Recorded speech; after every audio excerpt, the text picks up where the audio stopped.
Today we're diving into the world of poured acrylic painting with a twist, the double dip technique. To start, mix your favorite acrylic paint with a pouring medium to achieve the perfect consistency for pouring. I'm starting this painting by flooding the canvas with a base of titanium white, and I actually have two canvases side by side, so I'll do that on both.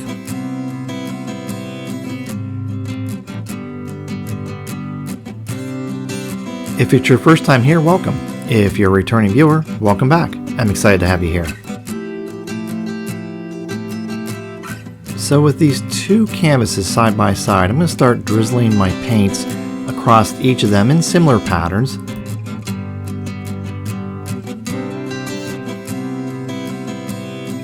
I'm just adding paint wherever and whenever I feel like it, and whatever colors I feel like doing.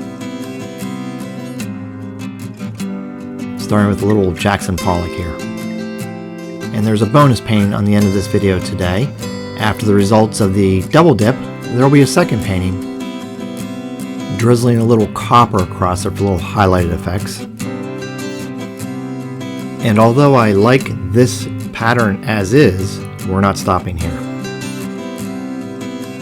And adding some V patterns in here, which I'm hoping will help accentuate the final result, which you'll see at the end.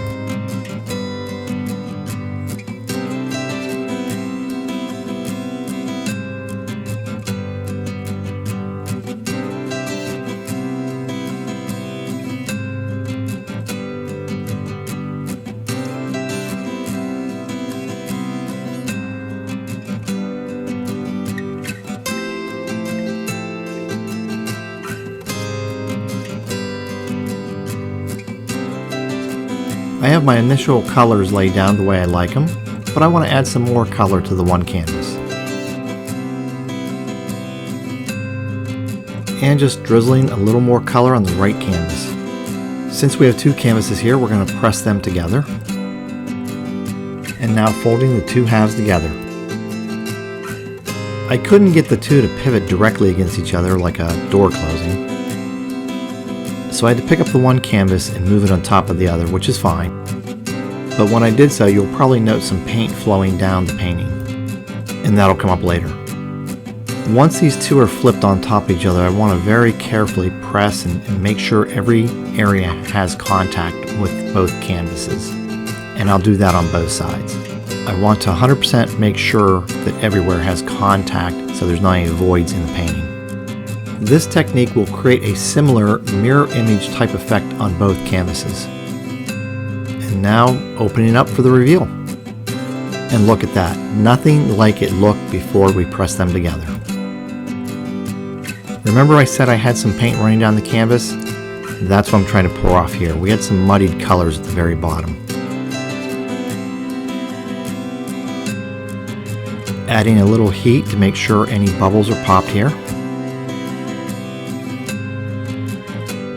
And I really wasn't happy with the muddied colors at the bottom, so I tried to correct that with the balloon kiss technique.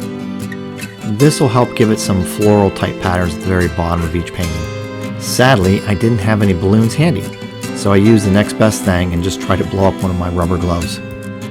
Which worked okay, but probably not the best in this particular instance. I did get the effect I wanted and got rid of those muddy areas down below. And you can see these are very similar patterns, near mirror images, but very similar to each other, make a nice match set. And here are the close-ups. This is the left side first. It has more of a white in the center bottom. And this is the right side. It has a little more color in the center bottom.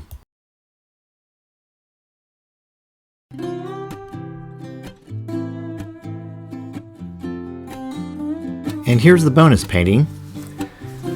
So I had paint left over, as I usually do, and I always like to experiment after I painted, trying something new and different, and that's how we all learn.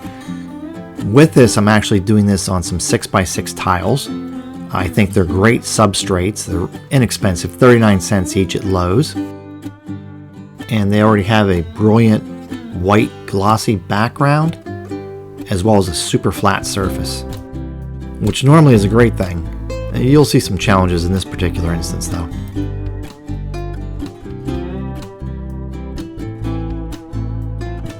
Got all my paint down and ready to press them together again. This time it's not as important to make sure it's 100% contact, since they are super flat and the contact is almost guaranteed. You'll notice how these super flat surfaces actually work against me here. I couldn't get them apart. They set up a vacuum in there that I could not unstick the two. I almost had to go and get a palette knife to separate them. I eventually was able to get my thumb in there and pop them open. And now that they're open, very unique designs. Almost looks like coral in this case, not the flowers type thing you might see before. So interesting results. Thank you for joining me on this artistic journey. Don't forget to like, subscribe, and share your creations with us. Stay creative and keep pouring those acrylics. See you in the next video.